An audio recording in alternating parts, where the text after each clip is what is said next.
दूर हट, दूर हट। लो, भाग गई सारी कुदृष्टियां।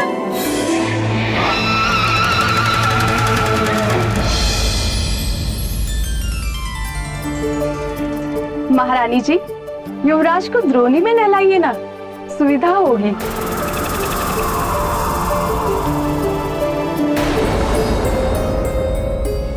प्रातःकाल से आंजने मुझे कुछ भारी लगा।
हे शंभू,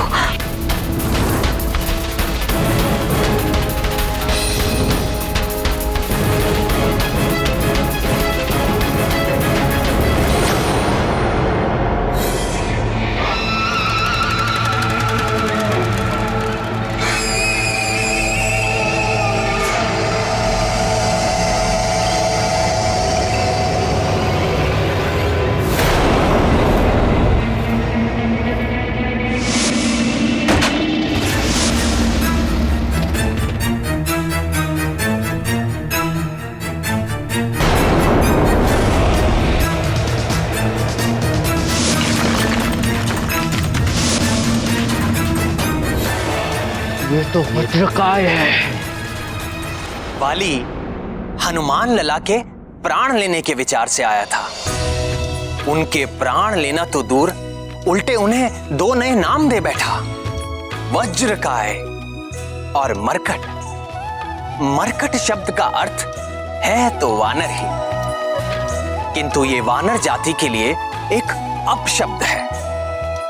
किंतु भक्त शिरोमणि हनुमान के स्वीकार कर लेने से ये नाम भी पवित्र हो गया। किष्किंधा का युवराज वाली वास्तव में महाबली था, किंतु नन्हे हनुमान लला के नन्हे हाथों का बल देखकर उसका अपना आत्मविश्वास हिल गया। उसे अपने ही बल और पराक्रम पर संदेह हो उठा और हनुमान की तुलना में अपने बल को पुनः आंकने के लिए वो यहां वहां अपनी शक्ति का परीक्षण करने लगा।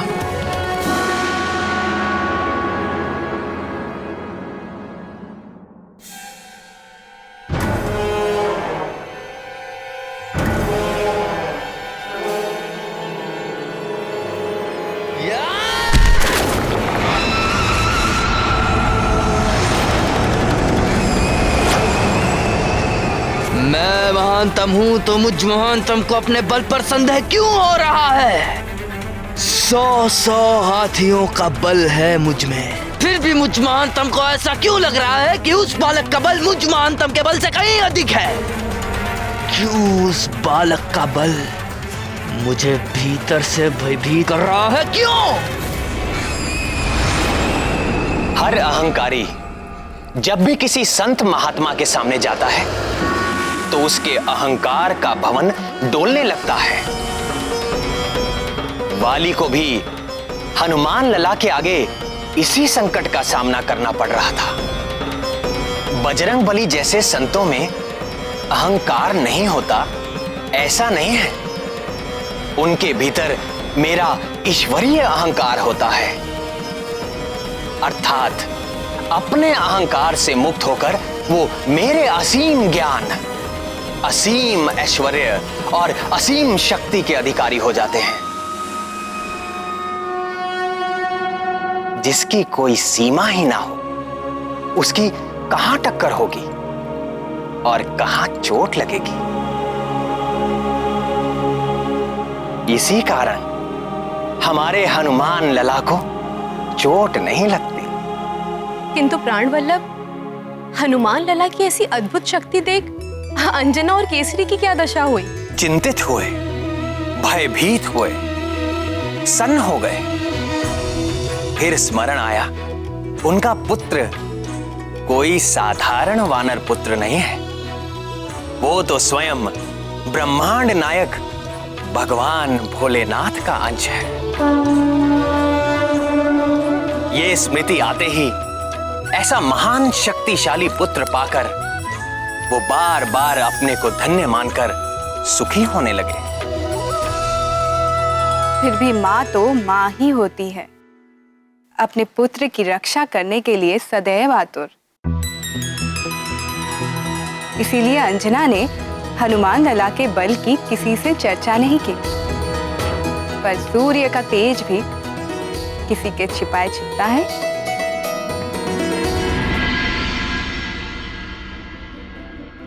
बाल संवर गए, केश के सारे निकल भंवर गए, लाल लंगोट करे है धारण, नारद के सब माया निवारण। नारद जी ने आपको क्या कहा था? स्मरण है? दूर कर दे जो सब माया। ना ना ना ना, ये तो ऐसा नहीं है, ये तो माया डालने आया है। है ना?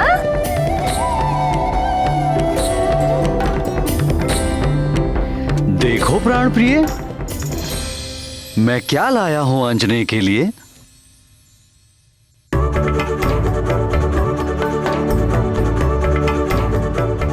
अरे देखो देखो देखो, तात क्या लेकर आए हैं? लाल के नन्हे नन्हे पैरों के लिए नुपुर। छन छन छन।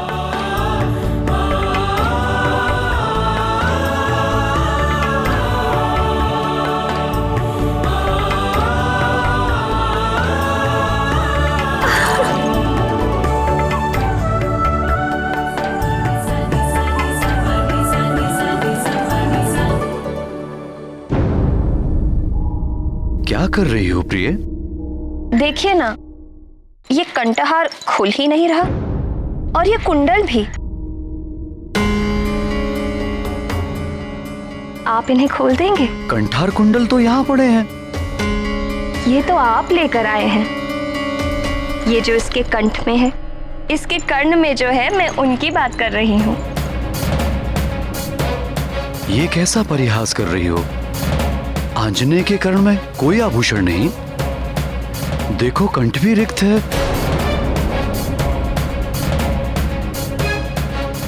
आप मेरे साथ ठिठोली कर रहे हैं? केसरी नंदन ने इस दिव्य कंठहार और इस दिव्य कुंडल के साथ जन्म लिया है। इनका तिरस्कार तो ना करिए। साथ जन्म लिया है? दिव्य कंठ, दिव्य कुंडल, तुम ठीक तो हो ना? कैसी बातें कर रही हो? आपकी कृपा से अंजना के शिशु पर आई विपत्ति उसके लिए वरदान बन जाएगी।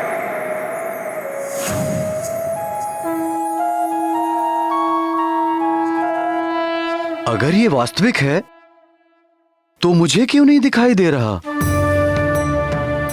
ये दिव्य कर्ण और दो कुंडल ना कभी दिखाई दिए थे, ना दिखाई दे रहे हैं। महादेव जाने आपको क्यों नहीं दिख रहे। मुझे तो निरंतर दिख रहे हैं और दिख ही नहीं रहे। मैं इनका स्पर्श भी कर सकती हूँ।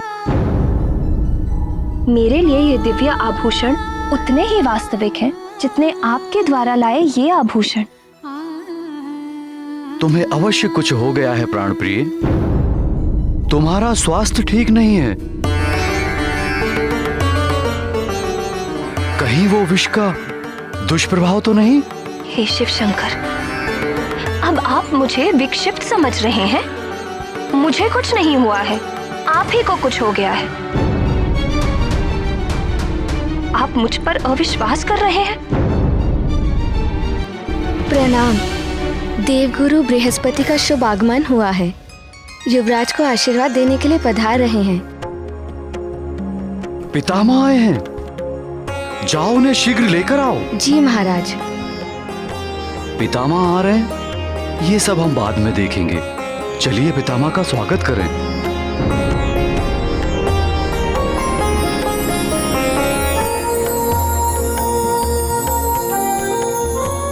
कल्याण हो वत्स।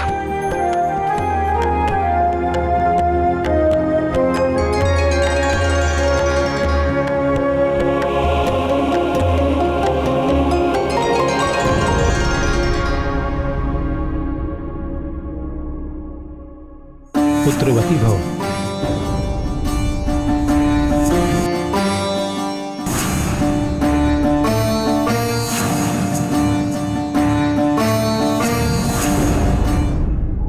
देवगुरु बृहस्पति को देखते ही अंजना की देह में एक झुरझुरी सी दौड़ गई। पूर्व जन्म और वर्तमान जन्म के घटनाक्रम आपस में घुलने लगे।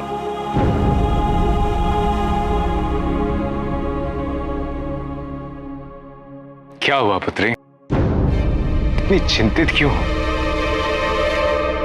देवगुरु तो सर्वज्ञ है, वे सब जानते हैं। अंजना की मनोदशा क्या उनसे छिपी होगी? अंजना को सब कुछ बताकर शांत क्यों नहीं कर दिया? सुलोचने, जीव अपने पूर्व जन्मों के कर्मों को भूलता ही इसीलिए है ताकि वो उनके पीड़ादायक पाश से मुक्त होकर शांति और आनंद में रह सके। देवगुरु सर्वज्ञ है, जानते थे कि समय के पूर्व कुछ भी करना घातक सिद्ध हो सकता है। इसीलिए वो उचित समय आने पर अंजना को स्वयं ही सब कुछ बता देंगे। रत्न कुंडल, दीप्तिमते, कैसा अलौकिक शिशु है ये। आपका प्रपौत्र है। मेरा प्रपौत्र होने से अलग भी ये बहुत कुछ है, और उसका प्रमाण है इसका ये कंठहार और ये दिव्य कुंडल। मुझे कुछ हो गया है पितामह। मुझे ना तो ये कंठहार दिख रहा है और ना ही दिव्य कुंडल। चिंतित न हो पुत्र, इसका ये कंठहार और ये दिव्य कुंडल पृथ्वी वासियों में केवल उसकी माता ही देख सकती है।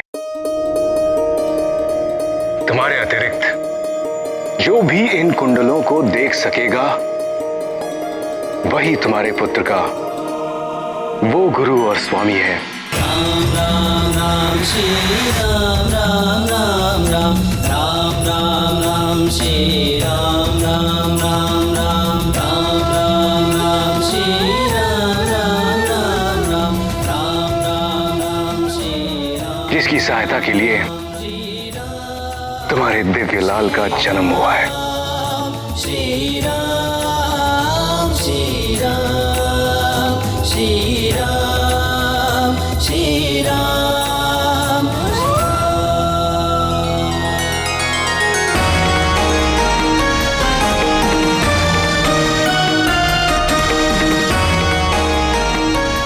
तुम्हारा वानर कुल में जन्म लेना सार्थक हुआ पुत्री। तुम्हारे पुत्र के साथ तुम्हारी कीर्ति भी युगों युगों तक गाई जाएगी। कल्याण।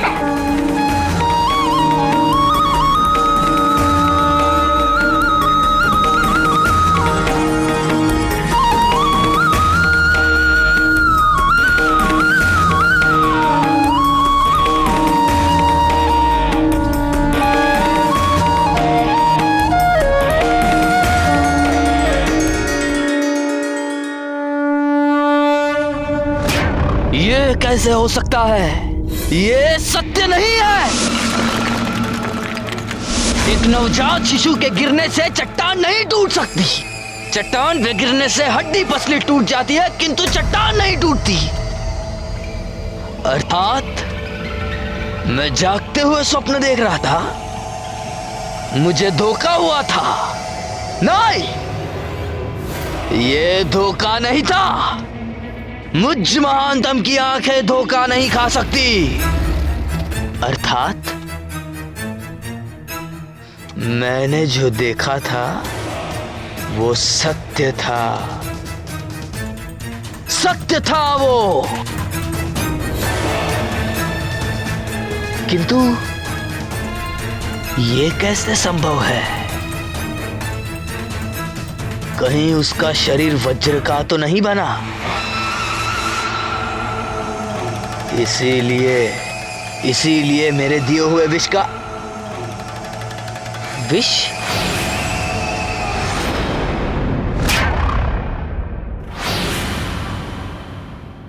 कहीं ये उस विष का तो प्रभाव नहीं है? हो सकता है, हो सकता है। वैदराज! अरे ओ वैदराज, कहां छुप कर बैठा है दुष्ट?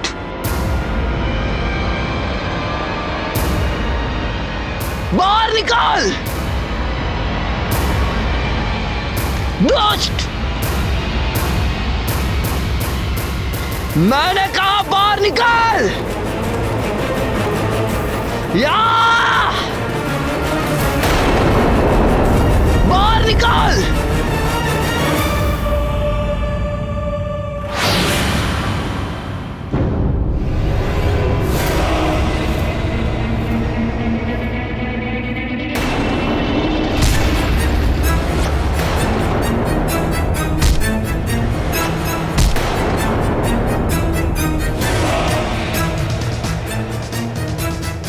या तूने मुझ महानतम के साथ छल किया। क्या मांगा था मैंने तुझे? एक ऐसा विष जिसे खाकर तत्काल मृत्यु हो जाती है। मरण आया और तूने मुझे क्या दिया? कौन सा चमत्कारी चूर्ण था वो? बता, नहीं तो आज मुझ महानतम के हाथों तेरी मृत्यु निश्चित है। बोल!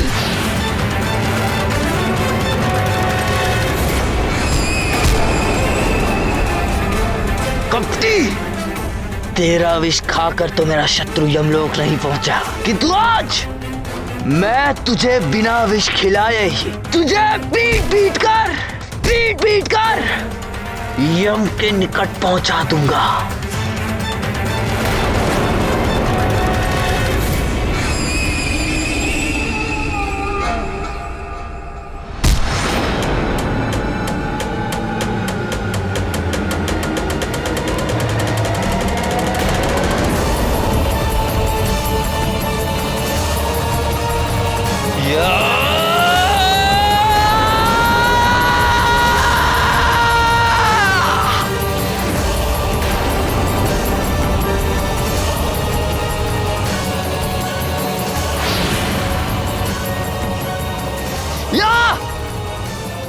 इस विद्रोही ने मेरे साथ छल किया है। छोड़ दो मुझे, छोड़ दो। कुछ बोलने का अवसर ही नहीं दे रहे हैं, पीटते जा रहे हैं केवल। वो तो ऐसा भयंकर विष बना था जिसके स्पर्श मात्र से मेरी ये स्थिति है कि मैं अब तक तीव्र ज्वर से पीड़ित हूं। और आप कह रहे हैं कि उसने अपना कार्य नहीं किया।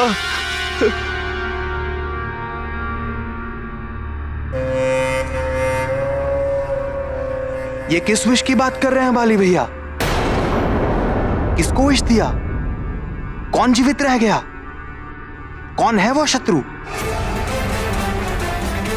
है एक मरकट शिशु है, किंतु अद्भुत है उसका बल।